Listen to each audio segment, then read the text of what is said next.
Picture this. You're walking down Dorset Street in London's Whitechapel district on a fog-thick evening in 1888. Gas lamps flicker weakly through the yellow haze, casting dancing shadows on crumbling brick walls. Your boots squelch through mud, mixed with things you don't want to identify. From a narrow alleyway comes the sound of a woman's desperate sobbing, cut short by a man's harsh voice barking orders. A door slams, silence returns, save for the distant clatter of horse hooves on cobblestone and the ever-present drip of condensation from rusted iron pipes above. You pause, instinctively knowing you've stumbled into one of London's most notorious rookeries, a maze of overcrowded tenements, gin shops, and establishments that decent Victorian society pretended didn't exist. Through a grimy window, you catch a glimpse of red velvet curtains, a woman's pale face pressed against the glass for just a moment before disappearing back into shadows. The acrid smell of coal smoke mingles with something else, desperation, perhaps, or simply human misery concentrated into these few square blocks where survival trumped morality every single night. This is where our story begins, not in the grand drawing rooms of Mayfair or the pristine parlors celebrated in Victorian novels, but in the hidden underbelly that made such respectability possible.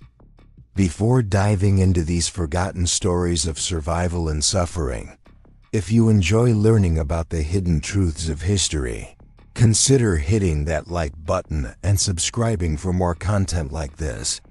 Please comment below to let me know where you're listening from. I find it incredible that we're exploring these ancient stories together, from different parts of the world, connected across time and space by our shared curiosity about the past. Mary Kelly's tragic descent. Mary Kelly had been beautiful once. At 25, traces of her former loveliness still flickered across her face when she smiled, which happened rarely in the autumn of 1888.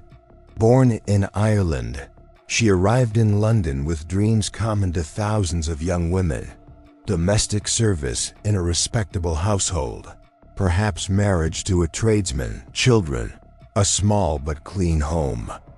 Instead, she found herself trapped in a single room at 13 Miller's Court, earning her living in ways that would have horrified the girl who'd stepped off the boat from County Limerick just a few years earlier. Mary's story wasn't unique. Across Victorian Britain, thousands of women found themselves working in brothels, some grand establishments in fashionable districts, others little more than hovels in the slums. What united them wasn't moral failing, as contemporary society insisted, but economic desperation in an age when women had virtually no legal rights and fewer opportunities for legitimate employment. Dr. William Acton, a prominent Victorian physician who studied prostitution extensively, estimated in his 1857 report that London alone housed between 80,000 and 120,000 prostitutes. His clinical language couldn't mask the human tragedy behind those numbers. The great bulk of prostitutes in this country are, in all probability, daughters of tradesmen of the lower class, domestic servants, and women who have been employed in various kinds of manual labor.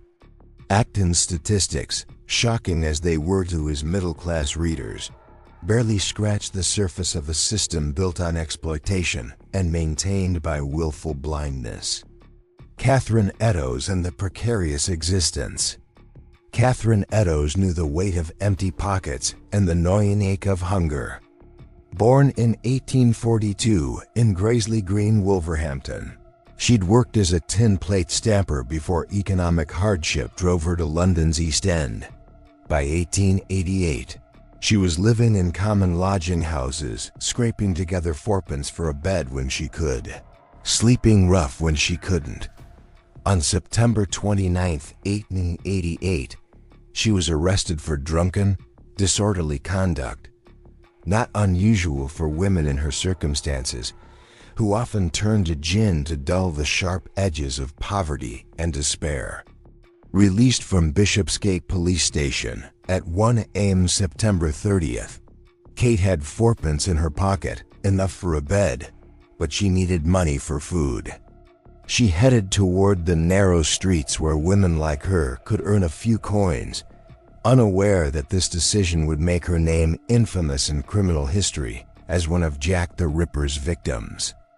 Kate's final hours illuminate the precarious existence of women who drifted between casual prostitution and other forms of survival.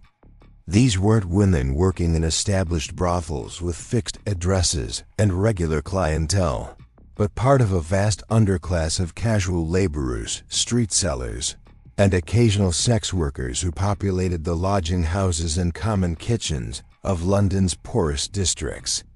The distinction mattered enormously in terms of safety, income, and social status. Women working in established brothels, while still vulnerable to violence and disease, at least had shelter and some protection from madams who had financial incentives to keep their workers alive and functional. Women like Kate Eddowes, working the streets independently, faced dangers that respectable Victorian society preferred to ignore completely. Hannah Culwick's insight into economic pressures. Hannah Culwick, a domestic servant who kept detailed diaries throughout the Victorian era, provides rare insight into the economic pressures that drove women toward prostitution. Born in 1833, Hannah worked as a maid-of-all-work, scrubbing floors, carrying coal, and performing the back-breaking labor that kept middle-class households functioning. Her wages rarely exceeded £12 per year, barely enough for food and clothing, with nothing left for savings or emergencies. "Got up at 5 this morning," Hannah wrote in her diary entry for May 15, 1860. "Lit the fires, cleaned the grates, scrubbed the front steps, and prepared breakfast before the family woke. My hands are so raw they've started bleeding again, but I don't complain for fear of losing my place."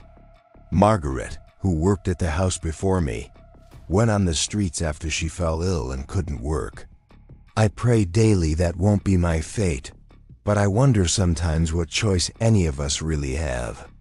Hannah's fears were well-founded. Victorian society offered working-class women a narrow range of employment options: domestic service, factory work, piecework like sewing or laundry, or selling goods on the street. All paid wages so low that a single missed week of work due to illness could mean homelessness. Marriage offered some security, but only if a woman could attract a husband capable of supporting a family. No easy task in communities where male unemployment was endemic. For women with children but no husband, the situation became nearly impossible. The 1834 Poor Law Amendment Act had abolished outdoor relief for able-bodied adults, meaning that single mothers faced a stark choice: enter the workhouse, where they would be separated from their children, or find some other means of survival. Many chose prostitution as the lesser of available evils. Ellen's story and the workhouse dilemma. Sarah Wise, a social investigator who spent years documenting conditions in London's slums, recorded the testimony of Ellen, a 28-year-old mother of 3. "I'd rather die than see my babies in the workhouse. I know what happens there: children dying of diseases, families split apart forever. When my husband died of consumption, I tried to keep us going with washing and mending, but I couldn't earn enough. The rent man don't care if you've got hungry babies. He wants his money every week, same as always." Ellen worked from a basement room in 7 Dials, one of London's most notorious rookeries. She charged 6p for her services, roughly equivalent to what a skilled craftsman might earn an hour. On good nights, she might see 3 or 4 clients. On bad nights, none at all. The mathematics of survival in such circumstances left little room for moral luxury. Josephine Butler's crusade against exploitation. Josephine Butler, a feminist reformer who campaigned against the Contagious Diseases Acts, understood better than most of her contemporaries how poverty created vulnerability to sexual exploitation. Born in 1828 to a middle-class family, Butler had resources that allowed her to investigate conditions that other respectable women couldn't or wouldn't examine directly. In her 1869 pamphlet, The Constitution Violated, Butler wrote, "We speak of these women as though they were a separate class, fallen beings who chose their fate, but talk to them as I have, and you discover they are sisters, daughters, mothers, women, who found themselves with no choice but the choice between starvation and survival on terms dictated by male desire." Butler's investigations took her into brothels across Britain, where she documented conditions that shocked even her reformist sensibilities. In Liverpool, she visited establishments where girls as young as 13 worked, alongside women in their 40s and 50s. In Birmingham, she found brothels operating above legitimate businesses, their existence known to police, magistrates, and city officials, who chose to look the other way as long as operations remained discreet. "The hypocrisy astounds me," Butler confided to her diary after visiting a high-class establishment in Edinburgh in 1871. "Downstairs, respectable gentlemen conduct business over brandy and cigars. Upstairs, young women, some barely more than children, service the sexual appetites of men who would publicly denounce them as fallen creatures. The same men who vote on laws governing public morality by day become customers of vice by night." Butler's observations revealed a crucial aspect of Victorian brothel culture, the elaborate system of denial and double standards that allowed it to flourish. Respectable society maintained its moral authority by treating prostitution as an unfortunate necessity that existed entirely outside the bounds of civilized life. This fiction required constant maintenance, including laws that criminalized the women involved, while rarely touching their male customers. Dr. James Miller's medical perspective. Dr. James Miller, a physician who worked in London's East End during the 1870s and 1880s, kept detailed case notes that provide a medical perspective on conditions in Victorian brothels. His patient records, preserved in the archives of the Royal London Hospital, document the physical toll of prostitution with clinical precision that's both invaluable and heartbreaking. Patient Agnes M., age 17, admitted March 14, 1882, Miller wrote, "Severe lacerations to genital area, consistent with violent assault." Patient states she works at establishment on Commercial Street, refuses to name perpetrator for fear of losing employment. This marks her fourth admission in 6 months. Malnutrition evident. Patient weighs approximately 6 stone despite average height. Symptoms consistent with consumption in early stages. Miller's notes reveal patterns of violence, disease, and neglect that characterized life in Victorian brothels. Venereal diseases spread rapidly in an era before antibiotics, leaving women with painful, often fatal infections. Violence from customers was common and rarely prosecuted. Malnutrition weakened immune systems already compromised by poor living conditions and constant stress. "The women who come to me are not the wicked creatures portrayed in moral tracts," Miller wrote to a colleague in 1884. "They are human beings ground down by circumstances beyond their control. I treat their injuries and diseases, but I cannot treat the poverty and desperation that brought them to my surgery in the first place." Miller's medical perspective challenged contemporary beliefs about prostitution as a moral failing, suggesting instead that sex work was primarily an economic phenomenon, a form of labor undertaken by women with few alternatives, not a manifestation of inherent wickedness or mental deficiency. Annie Chapman's struggle for survival. Annie Chapman understood the economics of survival better than most social reformers ever would. Born around 1840, she'd been married to a coachman named John Chapman, living a respectable working-class life in Windsor until her husband's death left her with no income and few options. By 1888, she was living in common lodging houses in Spitalfields, earning money through casual prostitution and selling flowers or matches on the street. Annie's weekly routine, reconstructed from lodging house records and witness testimonies, illustrates the precarious nature of casual sex work in Victorian London. She needed fourpence nightly for a bed in a common lodging house clean accommodation by the standards of the area, with shared cooking facilities and some protection from theft and violence. When she couldn't afford a bed, she slept in doorways or passages, vulnerable to weather, police harassment, and predators. On weekends, when working men had money to spend, Annie could sometimes earn enough to pay for several nights' lodging in advance.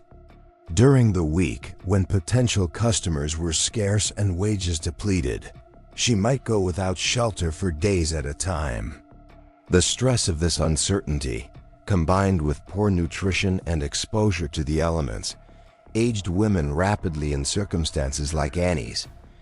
Timothy Donovan, deputy keeper of Crossingham's lodging house, where Annie often stayed, testified at her inquest about her final days. She was a quiet woman, never any trouble, always tried to pay her way, though sometimes she'd be short of the fourpence for her bed. On those nights, I'd see her walking toward Hanbury Street, looking for business. She was getting on, not young anymore, and the work was getting harder for her. Annie's situation reflected broader changes in London's casual prostitution market during the 1880s. Economic depression had increased. Competition among working-class women for both legitimate and illegitimate employment. Younger women commanded higher prices, leaving older prostitutes to work for less money in increasingly dangerous circumstances. The night of September 7th, 1888, Annie couldn't raise the fourpence for her lodging. She'd been ill for weeks, suffering from what lodging house residents describe as consumption and chronic stomach problems that may have been symptoms of advanced syphilis. Timothy Donovan found her sitting in the kitchen of Crossingham's around 2 a.m., clearly unwell and without money for a bed. "I can't let you stay here without paying," Donovan told her. Though witnesses reported, he seemed reluctant to turn out a sick woman in the middle of the night. "I'll be back soon," Annie replied, wrapping a thin shawl around her shoulders before walking into the darkness of Dorset Street. She was found murdered 6 hours later in the backyard of 29 Hanbury Street, her body bearing evidence of the brutal violence that would make her the second confirmed victim of Jack the Ripper. Margaret Harkness and social structures. Annie's death, shocking as it was, represented just one tragic endpoint of circumstances that trapped thousands of Victorian women in cycles of poverty and exploitation. Margaret Harkness, a journalist and social investigator writing under the pseudonym John Law, spent months in 1887 living among the women of London's East End to document their experiences firsthand. Her book, In Darkest London, provides rare contemporary insight into the social structures that sustained prostitution in Victorian Britain. "The public believes these women choose their fate," Harkness wrote, "but choice implies alternatives, and what alternatives exist for a woman with no education, no family support, and no legal rights? The factory pays starvation wages for 14-hour days that destroy health and spirit." Domestic service means sexual vulnerability to male employers with no legal recourse for assault. Marriage to a working-class man offers the security of shared poverty if he lives and destitution when he dies. Harkness documented the informal networks that connected different levels of sex work in Victorian London. Women working in established brothels sometimes acted as recruiters, approaching desperate women in workhouses, lodging houses, and factory districts. The process wasn't always coercive in obvious ways. Often, it was simply a matter of offering solutions to immediate crises. "I met Lily in the workhouse," recalled Emma, a woman Harkness interviewed in 1887. "She'd been there before, knew how awful it was, families separated, husbands from wives, mothers from children.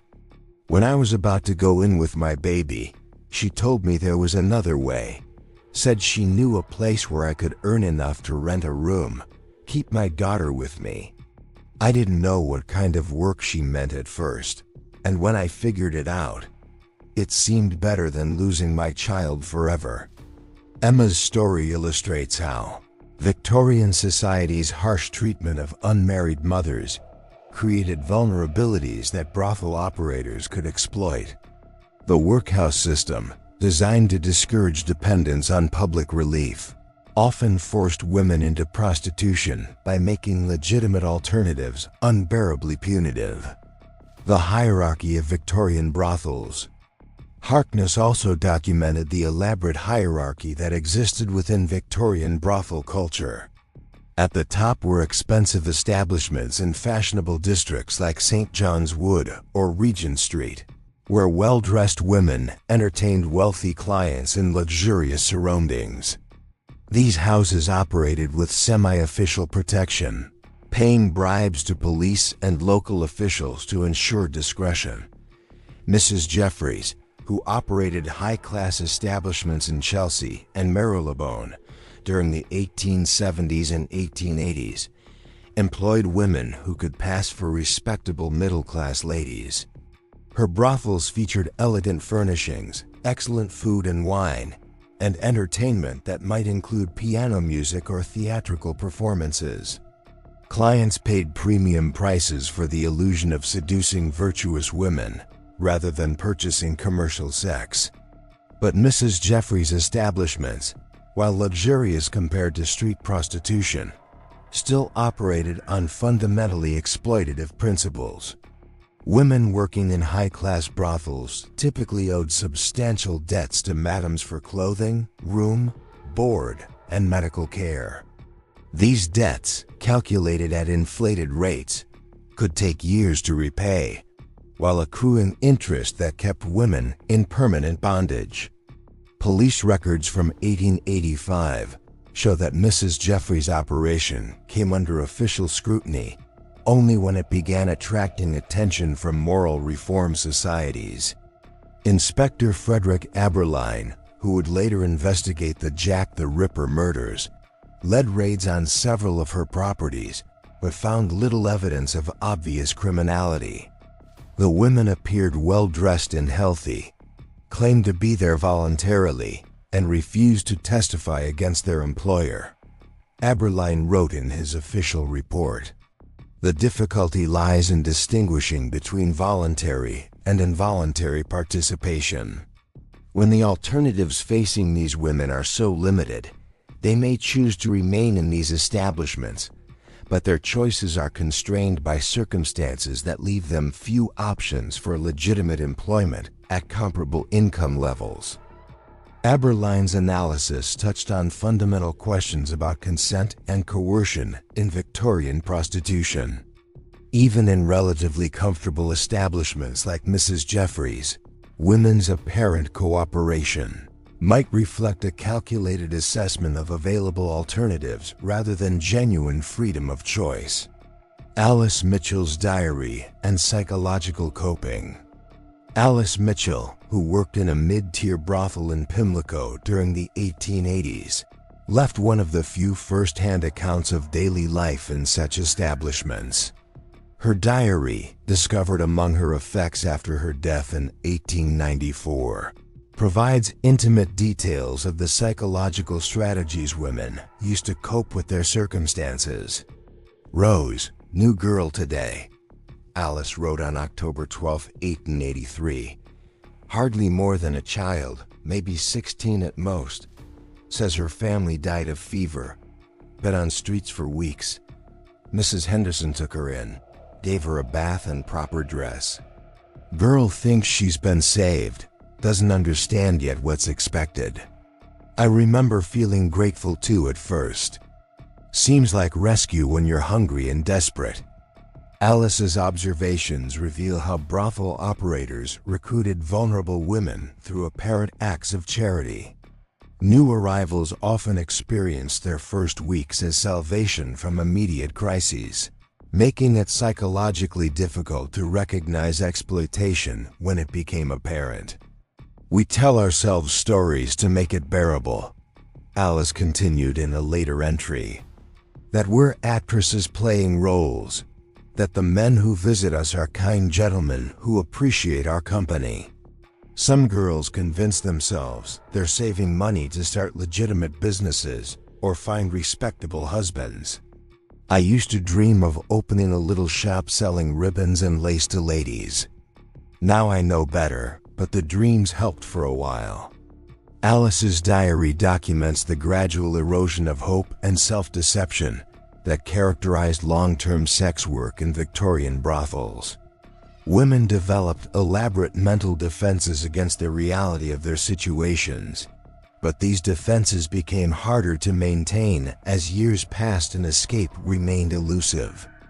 The entry for March 3, 1885, shows Alice grappling with the arrival of increasingly young women at her establishment. Mrs. Henderson brought in 2 girls today who look barely 14, says their sisters, parents dead, then begging on streets. Fed them hot soup and let them sleep in real beds for first time in months. They're so grateful, they'd probably do anything, she asked. Makes me sick to watch, remembering how it felt to be rescued. Want to warn them, but what good would it do? Where else would they go? Alice's moral distress reflected growing concern among some Victorian prostitutes about the recruitment of very young women into sex work. While the age of consent had been raised from 12 to 13 in 1875 and would be raised again to 16 in 1885, W. T. Stead, editor of the Pall Mall Gazette, shocked Victorian society in 1885 with his investigative series, The Maiden Tribute of Modern Babylon, which exposed the trafficking of young girls into London brothels. I have purchased the persons of these children, Stead wrote, not for my own base purposes, but to demonstrate how easily such transactions can be accomplished in Christian England. The corruption of youth proceeds with mechanical regularity, protected by the silence of those who should be guardians of public morality. Stead's expose led to the Criminal Law Amendment Act of 1885, which raised the age of consent and criminalized procurement of young women for prostitution. But legal changes had limited impact on the underlying conditions that made children vulnerable to sexual exploitation. Poverty, family breakdown, and lack of social support systems continued to push young people toward dangerous forms of survival. Rebecca Jarrett and trafficking networks. Rebecca Jarrett, a former prostitute turned moral reformer who assisted Stead's investigation, provided detailed testimony about methods used to recruit young women into Victorian brothels. Born around 1846, Rebecca had worked in prostitution for nearly 20 years before experiencing religious conversion and dedicating her life to rescue work. They target girls at their most vulnerable moments, Rebecca testified to a parliamentary commission in 1886, when they're newly orphaned or thrown out of employment or running from violent homes. Offer them food, shelter, pretty clothes, things they've never had. By the time they understand what's expected in return, they're already trapped by debt and dependency. Rebecca's testimony revealed sophisticated recruitment networks that operated across Britain and continental Europe. Young women might be approached in one city, transported to another where they had no local connections, and established in brothels where isolation made escape nearly impossible. In Liverpool, I knew women who worked specifically as recruiters, Rebecca continued.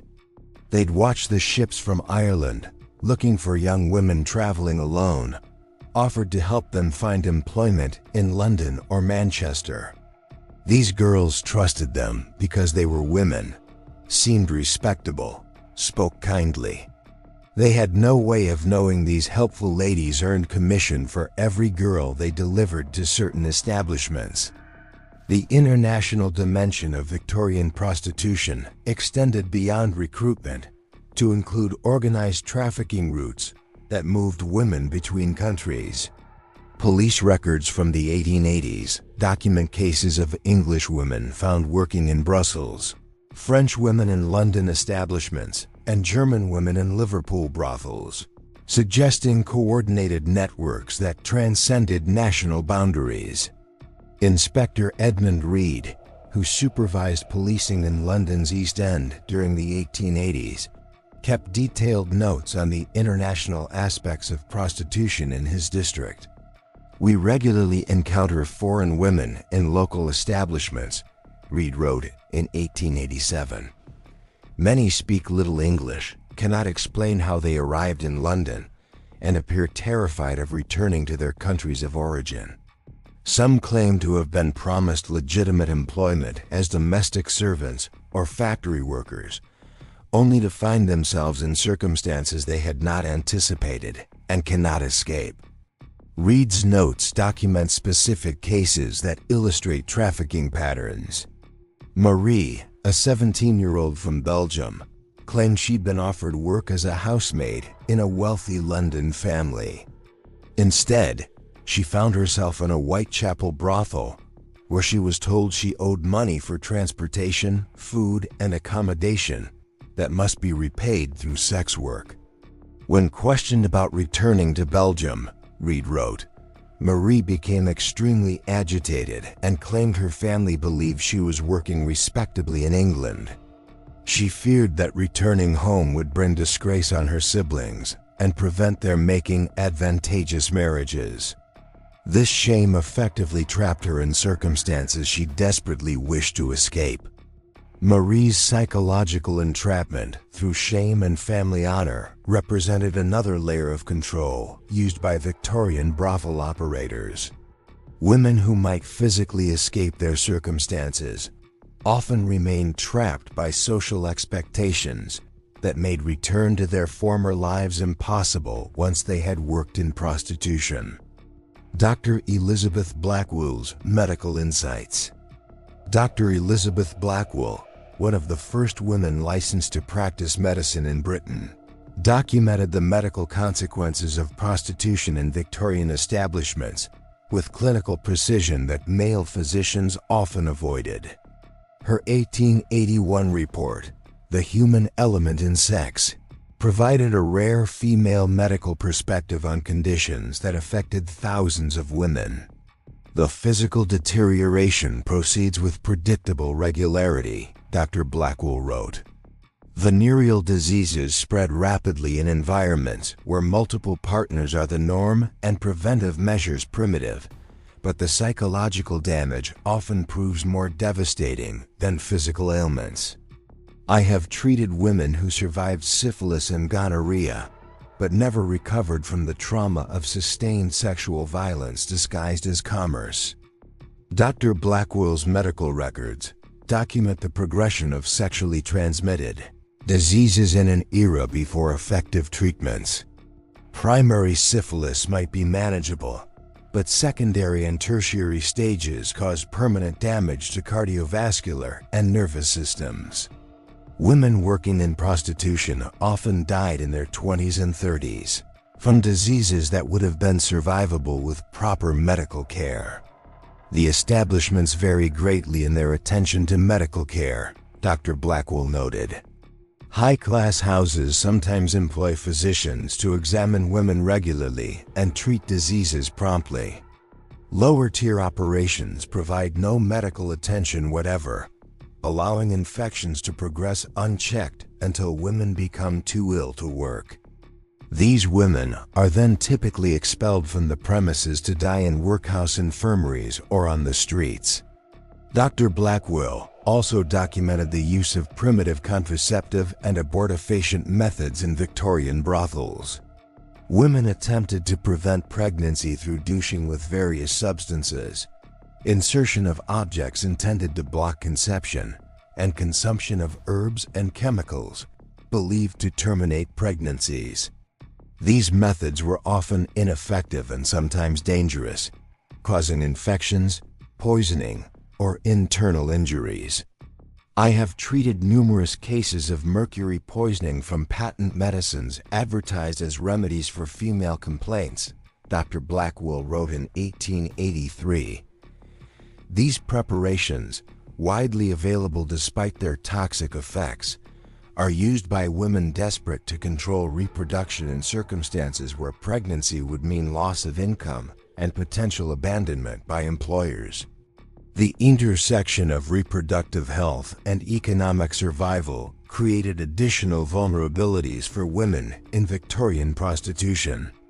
Pregnancy typically meant temporary or permanent loss of employment, with few resources available for supporting children born under such circumstances. Louisa Twining and the Challenges of Reform. Louisa Twining, a philanthropist who established refuge homes for women leaving prostitution, documented the challenges facing women who attempted to escape sex work. Her organization, founded in 1858, provided temporary shelter and basic job training for women seeking legitimate employment. The difficulties they face are enormous, Twining wrote in her 1879 annual report. Respectable employers will not hire women with histories of prostitution, regardless of their current circumstances or desires for reform. Many possess no skills beyond those learned in their former trade. Most heartbreaking of all, they often cannot return to their families, who view them as permanently disgraced. Twining's refuge house records provide insight into the long-term consequences of involvement in Victorian prostitution. Women who successfully left sex work often remained permanently marginalized, able to find only the lowest paid and most precarious forms of employment. Many returned to prostitution, not from choice, but from inability to survive on wages available to them in legitimate work. Sarah came to us in 1877, Twining recorded, determined to reform her life and find respectable employment. She was intelligent, well-spoken, and possessed genuine skills in needlework, but after months of searching, no household would employ her as a seamstress once they learned of her history. She left our refuge eventually, saying she couldn't survive on the pittance earned doing washing for charitable organizations. We never saw her again. Sarah's story illustrates how Victorian moral attitudes created permanent barriers to reform, even for women genuinely committed to leaving prostitution. The social stigma attached to sex work extended beyond the women themselves to their families and anyone associated with them, creating powerful incentives for continued concealment and isolation. The plight of children in brothels. The children of women working in Victorian prostitution faced particularly tragic circumstances. Some brothels prohibited women from keeping children on the premises, forcing mothers to choose between abandoning their children or losing their only source of income. Others allowed children to remain but exposed them to environments that were psychologically damaging and often physically dangerous. Frances Power Cobb, a feminist writer who investigated conditions affecting women and children in Victorian society, documented cases of children growing up in brothel environments. Her 1884 pamphlet, The Little Slaves of England, included testimonies from children who had lived in such establishments. Tommy, age 8, has lived his entire life in the house where his mother works. Cobb wrote, "He cannot read or write, has never attended school, and possesses no understanding of life beyond these rooms. During business hours, he hides in the cellar or attic, emerging only when clients have departed. His mother loves him deeply, but sees no way to provide him with a different life while earning enough to feed and house them both. Children in these circumstances often developed premature awareness of adult sexuality, while remaining ignorant of basic social and educational skills needed for legitimate employment. Boys might eventually become procurers or brothel operators themselves, while girls frequently entered prostitution as their only known means of survival. The generational cycle of involvement in sex work represented one of the most tragic aspects of Victorian prostitution. Women working in brothels often lacked resources to provide their children with alternatives, while society offered few support systems for families existing outside conventional moral boundaries. Police perspectives and unofficial tolerance. Police Constable George Godley, who patrolled Whitechapel during the 1880s, kept unofficial notes on the women he encountered during his rounds. His observations, preserved in his personal papers, provide a ground-level perspective on the daily realities of street prostitution in Victorian London. "Most of the women I know by name and circumstance," Godley wrote in 1888. "They're not criminals in any ordinary sense, just poor souls trying to survive in circumstances that would challenge anyone. I arrest them when required by law, but it solves nothing. They pay their fines and return to the streets the same night because they have no alternatives." Godley's notes reveal the futility of legal approaches to Victorian prostitution that criminalize the women involved while ignoring the social and economic conditions that created their circumstances. Arrests and fines became simply another cost of doing business, absorbed into the already precarious economics of survival sex work. "Elizabeth Stride gives me no trouble," Godley observed. "Always polite, never violent or disorderly. But I've watched her health decline over the past year. She's developing the hollow look they all get eventually, coughs constantly, too thin, but still walks the streets every night because she needs the money for lodging. I know her story isn't unusual, but seeing it happen gradual makes it harder somehow." Godley's personal connection to Elizabeth Stride, who became another victim of Jack the Ripper in September 1888, illustrates how individual police officers often developed sympathetic understanding of women they were officially required to treat as criminals. This created internal conflicts between professional duty and human compassion that characterized law enforcement's relationship with prostitution throughout the Victorian era. The night of September 30th, 1888. The night of September 30th, 1888, brought particular tragedy to London's East End when two women, Elizabeth Stride and Catherine Eddowes, were murdered within an hour of each other, both killed while engaged in survival sex work that had become their only means of avoiding destitution. Their deaths crystallized public attention on conditions that had existed for decades but remained largely invisible to respectable society.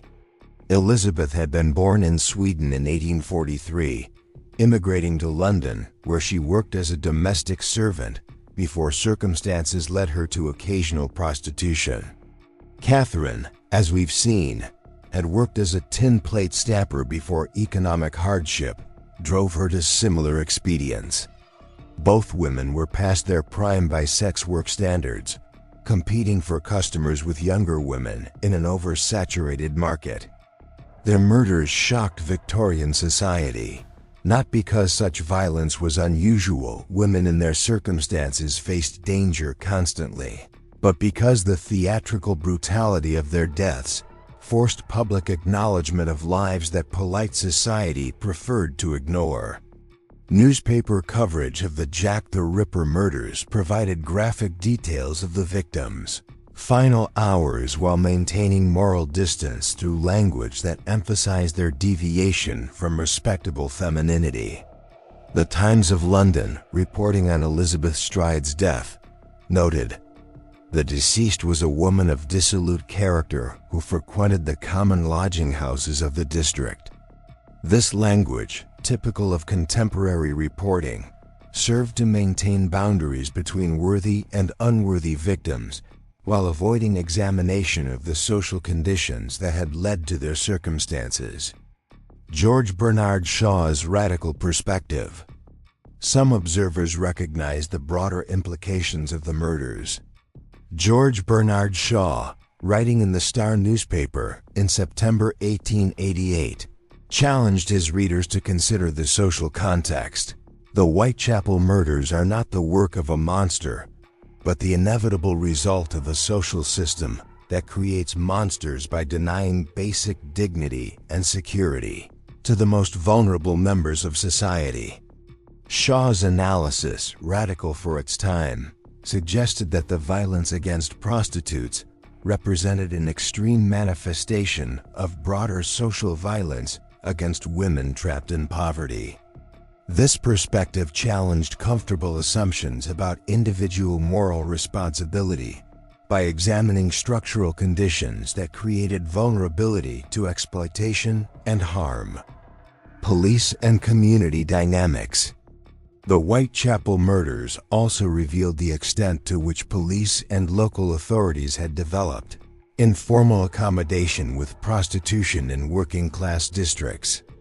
Officers like George Godley knew the women on their beats by name, understood their circumstances, and generally intervened only when required to maintain public order or investigate serious crimes.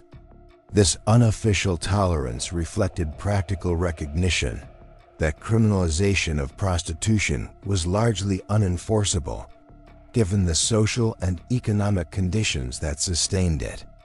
Women would continue selling sex as long as they had no alternatives for survival, regardless of legal penalties.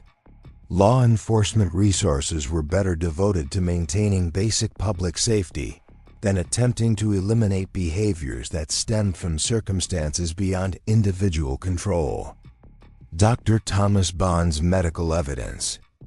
Dr. Thomas Bond, the police surgeon who examined the bodies of Jack the Ripper's victims, provided clinical documentation of the violence that characterized the dangerous end of Victorian sex work. His post-mortem reports, while focused on cause of death, revealed broader patterns of injury and disease that affected women working in prostitution. The deceased showed evidence of chronic malnutrition, Dr. Bond wrote regarding Catherine Eddowes.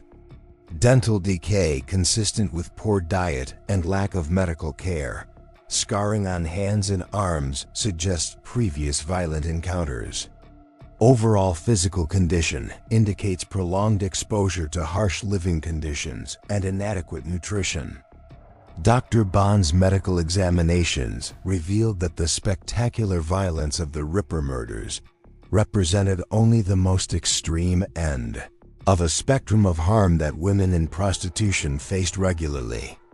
Malnutrition, disease, exposure to weather, and violence from customers created cumulative damage that shortened lives, even when individual incidents weren't immediately fatal. Arthur Morrison's journalism. The autumn of 1888 marked a turning point in public awareness of conditions affecting women in Victorian prostitution. The murder investigations brought unprecedented attention to districts like Whitechapel, where journalists and social investigators documented living conditions that shocked middle-class readers. Arthur Morrison, a journalist who spent months investigating conditions in London's East End, published his findings in Tailies of Mean Streets. His descriptions of Whitechapel revealed a world that existed parallel to respectable Victorian society, but remained largely hidden from public view. "The streets are narrow and crooked," Morrison wrote, "lined with houses that seem to lean against each other for support. In the doorways and passages, women wait for customers who may never come. They range in age from girls who should be in school to grandmothers old enough to remember better times. What unites them is not wickedness, but the simple mathematics of survival in a society that offers them no alternatives." Morrison's journalism captured the grinding poverty that sustained prostitution in Victorian London, while challenging readers to consider their own complicity in systems that created such desperation. His work contributed to growing awareness that sexual exploitation couldn't be understood as individual moral failing but required examination of broader social and economic structures. Economic interdependence. The investigations following the Whitechapel murders also revealed the extent to which local businesses and institutions had developed symbiotic relationships with prostitution. Public houses served as informal meeting places where women could encounter potential customers. Lodging houses provided shelter that made survival possible between periods of work. Medical practitioners, chemists, and even clergymen developed informal roles in supporting women who existed outside conventional social structures. John McCarthy, who owned several properties in Miller's Court where Mary Kelly lived, exemplified the complex relationships between legitimate business and prostitution in Victorian working-class districts. McCarthy collected rents from women he knew worked as prostitutes, extending credit where necessary and providing basic security that made their survival possible. "I don't ask questions about how my tenants earn their money," McCarthy testified at Mary Kelly's inquest. "My business is providing clean, safe accommodation at prices working people can afford. If I refuse to rent to women of questionable reputation, half my properties would stand empty. The ladies pay their rent regular, keep their rooms clean, and cause less trouble than some of my male tenants who drink too much." McCarthy's testimony illustrated how Victorian prostitution was embedded within networks of legitimate commerce that depended on income from sex work while maintaining public distance from its moral implications. This economic interdependence made campaigns to eliminate prostitution practically impossible, regardless of moral objections. Alcohol and vulnerability. The relationship between alcohol and prostitution in Victorian society created additional layers of exploitation and vulnerability. Public houses served as crucial social spaces for working-class communities, but also functioned as recruitment centers where desperate women could be identified and approached by procurers or brothel operators. Gin palaces, which proliferated in poor districts during the mid-19th century, offered temporary escape from harsh living conditions through cheap alcohol and gaudy entertainment, but also created environments where intoxicated women became vulnerable to sexual exploitation and recruitment into prostitution. Martha Tabram, murdered in George Yard Buildings on August 7, 1888, exemplified the connections between alcohol, poverty, and vulnerability to violence that characterized many women's lives in Victorian London's working-class districts. Born around 1849, Martha had been married to a furniture packer named Henry Tabram before separation left her dependent on casual employment and occasional prostitution. On the night of her death, witnesses saw Martha drinking with soldiers in several public houses around Whitechapel. Her decision to accompany one of these men to a secluded location reflected the calculated risks that women in her circumstances took regularly, balancing immediate financial need against personal safety in situations where neither could be guaranteed. Martha's murder, which preceded the canonical Jack the Ripper killings, received relatively little attention from press or police. Her death was treated as a regrettable but unremarkable consequence of the dangerous lifestyle she had chosen, rather than as evidence of systematic violence against vulnerable women. This differential treatment reflected broader Victorian attitudes toward violence against women in prostitution. Deaths that occurred during sex work were often dismissed as occupational hazards, rather than crimes deserving serious investigation. Women who sold sex were considered to have forfeited claims to protection and sympathy that society extended to respectable victims. The contrast became apparent in press coverage of the canonical Ripper murders, which received intense attention, partly because their spectacular brutality transcended normal boundaries of violence against prostitutes. The theatrical mutilation of the victims forced public acknowledgement that these were human beings who had suffered extraordinary violence, not simply casualties of their chosen profession. Annie Millwood's testimony on violence. Annie Millwood, who survived a knife attack in February 1888, provided rare first-hand testimony about violence against women working in prostitution. Her statement to police, given while recovering from wounds that nearly killed her, described an attack that would have been typical except for her survival to report it. "He seemed like a gentleman at first," Annie told Inspector Reed. "Well-dressed, polite manner of speaking. Said he had a room nearby where we could conduct our business privately. I should have known better. The real gentlemen don't pick up women on Commercial Street, but I needed the money for lodging, and he was offering good coin." Annie's testimony revealed patterns of behavior that may have characterized attacks on other women who didn't survive to report them. Assailants who targeted prostitutes often used their apparent respectability to gain trust before revealing violent intentions. Women working in dangerous circumstances had to make rapid assessments of potential customers based on limited information, with fatal consequences when they guessed wrong. "Once we were alone, his whole manner changed," Annie continued. "Started talking about cleansing the streets of filth like me, said he was doing God's work. I tried to run, but he had a knife, came at me like a madman. If that constable hadn't heard me screaming, I'd be dead like the others." Annie's description of her attacker's language references to cleansing and divine mission suggested that violence against prostitutes was often motivated by moral ideology rather than simple criminal intent.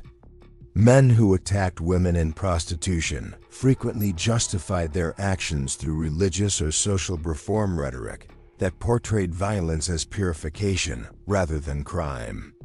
This ideological dimension of violence against prostitutes reflected broader Victorian anxieties about sexuality, morality, and social order. Women who sold sex became symbolic targets for men who felt threatened by changing social conditions or their own inability to conform to masculine ideals of respectability and success. The testimony of survivors like Annie Millwood provided crucial insight into patterns of violence that remained largely invisible because so few victims lived to report their experiences. Her survival was unusual enough that police initially doubted her account, assuming that attacks on prostitutes typically resulted in death or were fabricated to gain sympathy. Frances Coles and prolonged vulnerability. Frances Coles, who survived until April 1891, before being murdered under circumstances that may have been connected to the Ripper killings, exemplified the prolonged vulnerability that characterized women's experiences in Victorian prostitution. Born around 1865, Frances had worked in various forms of casual employment before economic circumstances led her to occasional sex work.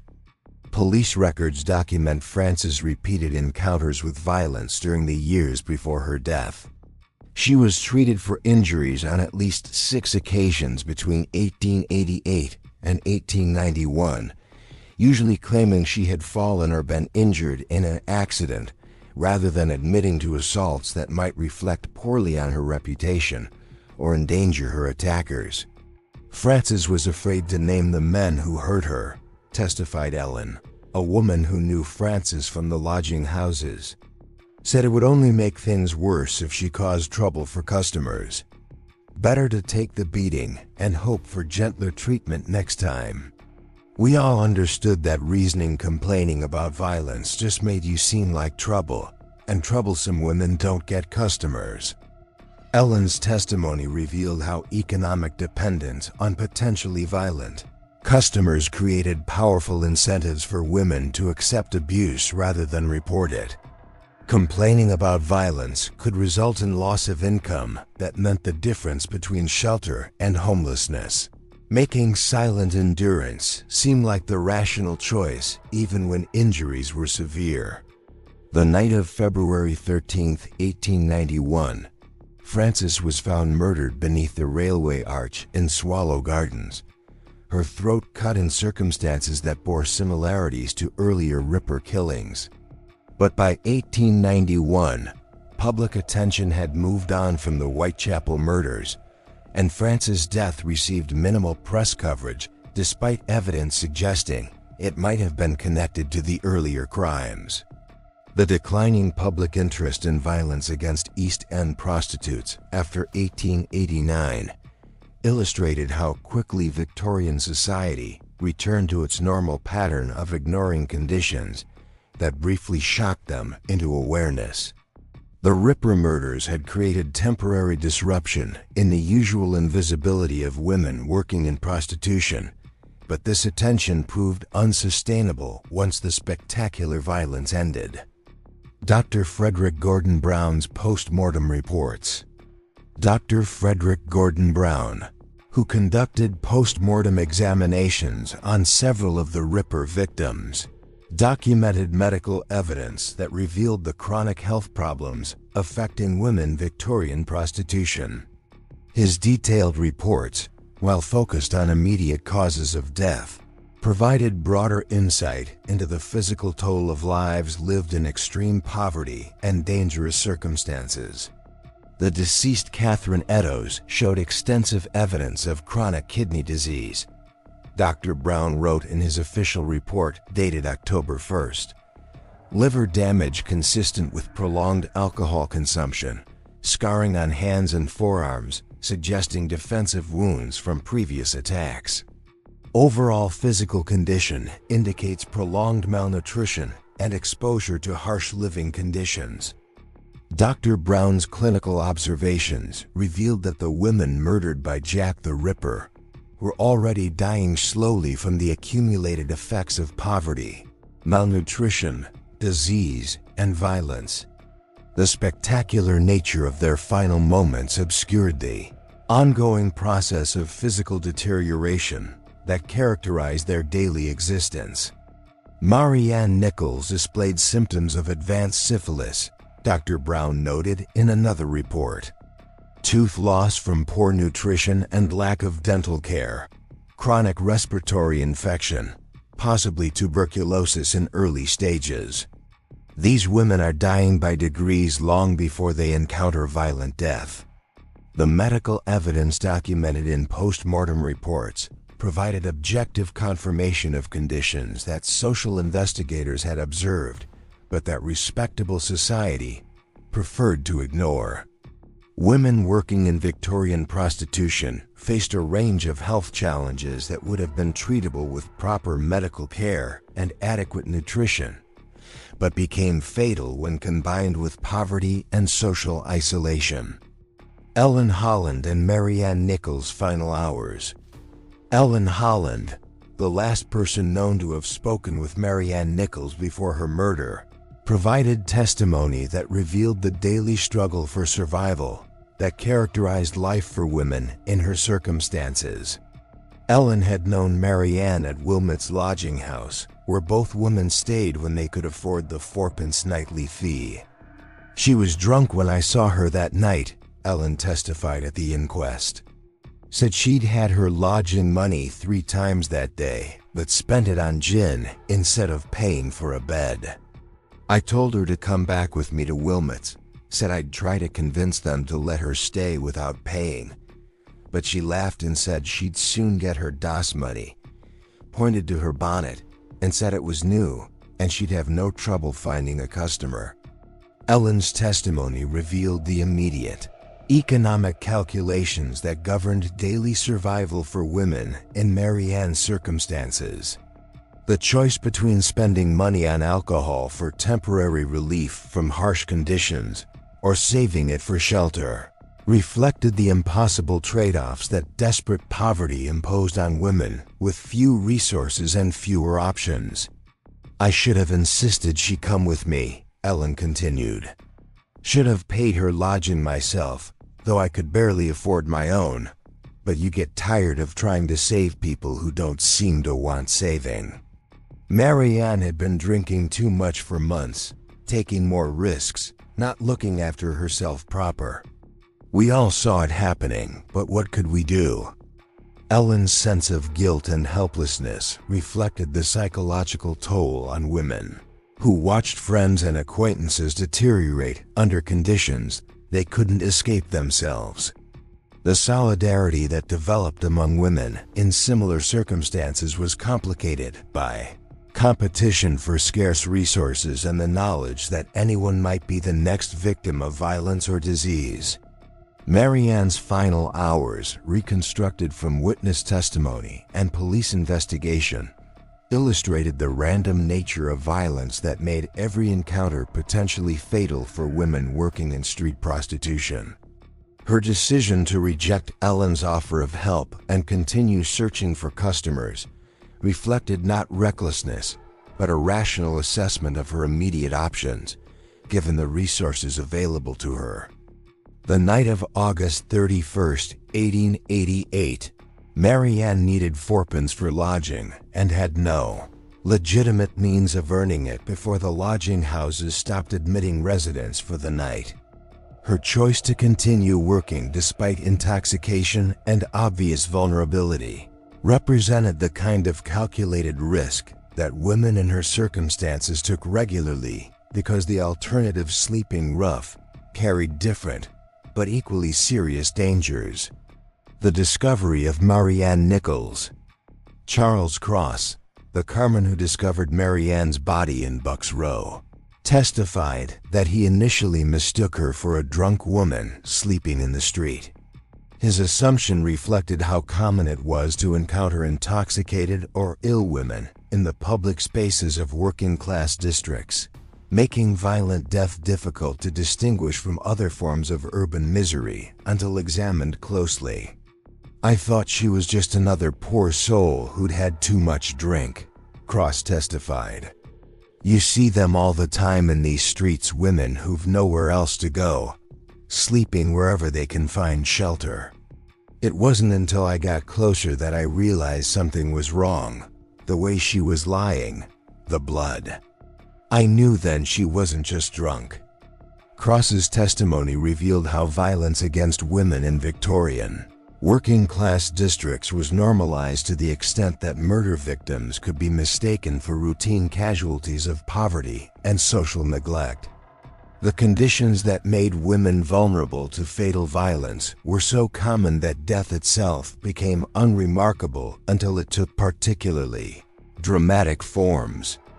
Robert Paul, another carman who encountered Marianne's body shortly after Cross, initially refused to approach what he assumed was simply another drunk woman. His reluctance reflected working-class men's learned avoidance of involvement with women who appeared to be prostitutes, understanding that association with such women could damage their own reputations and employment prospects. "Cross called me over, said something was wrong with the woman," Paul testified. "I didn't want to get involved at first. You learn to mind your own business in these parts, especially when it comes to women of that sort. But Cross seemed genuinely concerned, so I took a look. Wish I hadn't, to be honest." Some sights stay with you. Paul's testimony illustrated how social stigma attached to prostitution created barriers to assistance, even in life-threatening situations. Men who might have helped women in distress hesitated when those women appeared to be engaged in sex work, understanding that involvement could compromise their own social standing.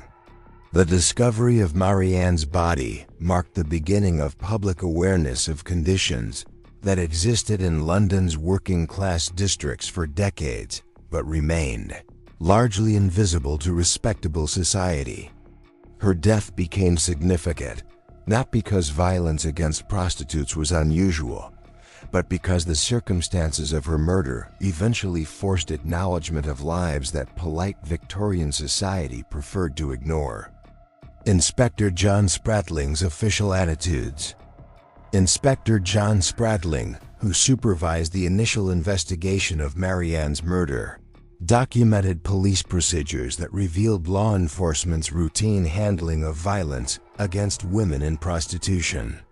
His reports, preserved in Metropolitan Police files, provide insight into official attitudes toward crimes involving victims from marginalized communities. "The deceased was a woman of dissolute character," Spratling wrote in his initial report dated September 1st. "Frequent inhabitant of common lodging houses in the Whitechapel district. No known relatives or persons of respectability to notify regarding her death. Investigation proceeding according to standard procedures for cases involving persons of her class." Spratling's language reflected institutional assumptions about the relative value of different victims' lives. Women working in prostitution were categorized as inherently less worthy of intensive investigation than respectable victims, with police resources allocated accordingly. But the escalating pattern of murders in Whitechapel during autumn 1888 eventually forced more serious attention to crimes that might otherwise have been dismissed as unfortunate but predictable consequences of immoral lifestyle choices. The theatrical brutality of the killings transcended normal boundaries of violence against prostitutes and demanded responses that acknowledged these women as human beings deserving protection. Inspector Frederick Aberline's sympathetic approach. Inspector Frederick Aberline, assigned to coordinate the Ripper investigation, brought a more sympathetic perspective to cases involving prostitute victims. His experience policing working-class districts had given him an understanding of the social and economic conditions that created vulnerability to exploitation and violence. "These women are not criminals in any meaningful sense," Aberline wrote in a confidential report to his superiors in October 1888. "They are casualties of social conditions that leave them few alternatives for survival. Our investigation must recognize that they deserve the same protection and consideration we would extend to any other victims of violent crime."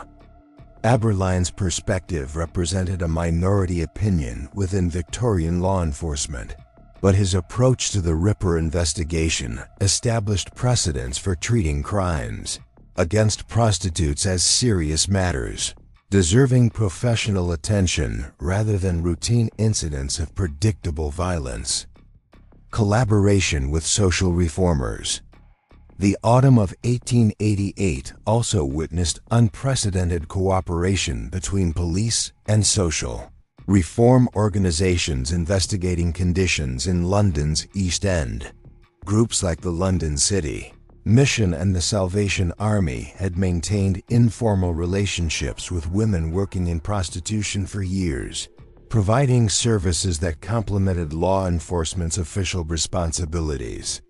William Booth, founder of the Salvation Army, had documented conditions affecting women in Victorian prostitution through his organization's rescue work. His 1890 book, In Darkest England and the Way Out, provided a detailed analysis of the social and economic factors that sustained sexual exploitation while proposing practical reforms that addressed underlying causes rather than simply criminalizing symptoms. The women we encounter in our rescue work are not the depraved creatures portrayed in moral literature, Booth wrote. They are human beings trapped by circumstances beyond their individual control: poverty, family breakdown, lack of education, absence of legitimate employment opportunities. Any meaningful response to prostitution must address these underlying conditions rather than simply punishing the women involved. Booth's analysis challenged contemporary assumptions about prostitution as individual moral failing by examining structural conditions that created vulnerability to sexual exploitation. His organization's practical work with women leaving prostitution provided evidence that reform was possible when supported by adequate resources and social acceptance. The Salvation Army's records from the 1890s document hundreds of cases of women who successfully transitioned from prostitution to legitimate employment when provided with training, temporary support, and protection from social stigma. Sarah came to us in 1887, recorded Major Emma Booth, William Booth's daughter, who supervised women's rescue work. She had been working in a Whitechapel brothel for 3 years after her husband's death left her with 2 young children and no means of support. Through our training program, she learned skills in laundry work and eventually established her own small business. She now employs 2 other women and supports her family respectably. Sarah's story illustrated the potential for positive outcomes when women received practical assistance rather than moral condemnation. But such success stories remained exceptional because Victorian society provided few resources for supporting women's transitions away from prostitution or mitigating powerful social barriers that prevented their reintegration into respectable communities. International trafficking networks. The work of organizations like the Salvation Army also revealed the international dimensions of Victorian prostitution, including trafficking networks that moved women between countries and the global economic forces that created similar conditions of exploitation across different societies. Catherine Bramwell Booth, who supervised rescue work in continental Europe, documented cases of English women found in European brothels and foreign women discovered in British establishments. Her reports, preserved in Salvation Army archives, provide evidence of organized trafficking that connected local exploitation to international criminal networks. In Brussels, we discovered 3 English women working in establishments that catered specifically to British travelers. Bramwell Booth wrote in 1889. They claimed to have been recruited in London with promises of legitimate employment as domestic servants. Once transported to Belgium, they found themselves in circumstances they could not escape due to language barriers, isolation from potential sources of help, and debts to their employers that increased faster than they could be repaid. The international trafficking documented by Bramwell Booth and other investigators revealed sophisticated criminal organizations that exploited legal and practical barriers to women's movement between countries.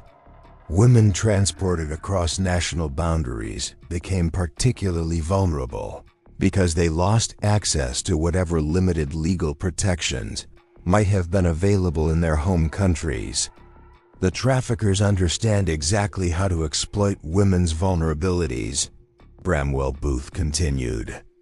They target those who are desperate, recently widowed, unemployed, estranged from families, offer solutions to immediate crises in exchange for agreements that seem reasonable but become impossible to fulfill. By the time women understand their true circumstances, They are hundreds of miles from home with no resources for escape. These trafficking patterns persisted throughout the Victorian era and beyond because they served economic interests that transcended individual criminal enterprises.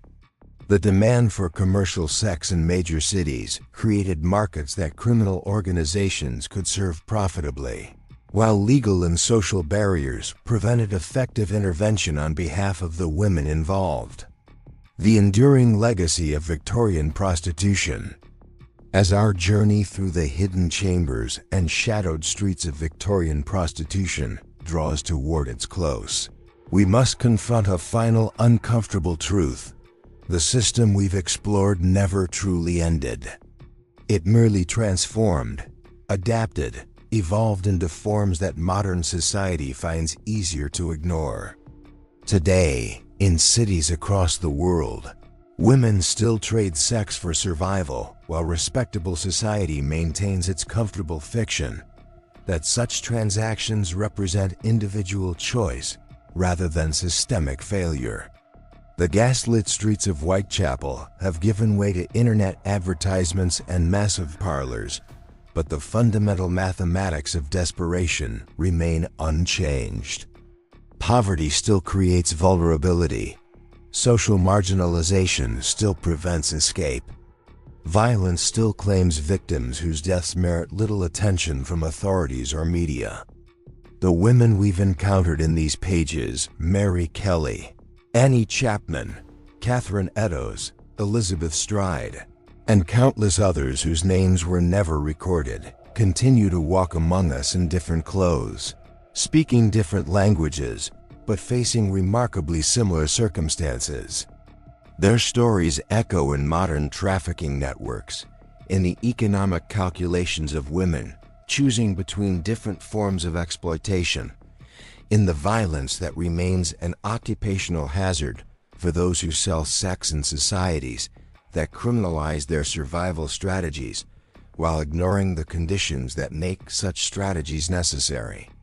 Victorian society's elaborate performance of moral outrage, while simultaneously sustaining the system it claimed to deplore, finds perfect modern expression in legislative approaches that criminalize prostitution while doing nothing to address the poverty, inequality, and lack of alternatives that create circumstances where selling sex becomes a rational choice for women with limited options.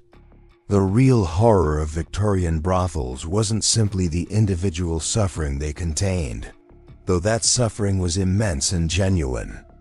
The true horror lay in how thoroughly the system functioned as intended, channeling the sexual desires of respectable men toward women who could be used and discarded without challenging the moral authority of the society that created and sustained their exploitation.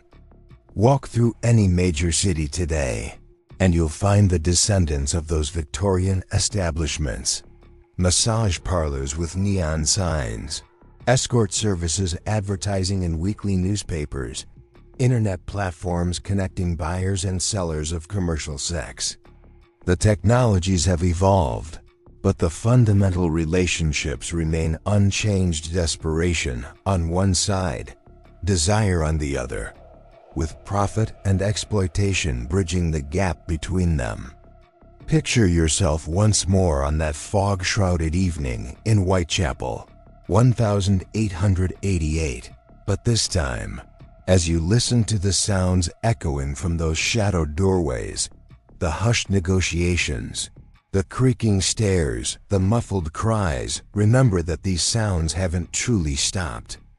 They've simply moved to places where respectable society need not hear them, hidden behind different facades but sustained by the same ancient economics of survival that drove Mary Kelly to Miller's Court on that final November night when she opened her door to the darkness waiting outside.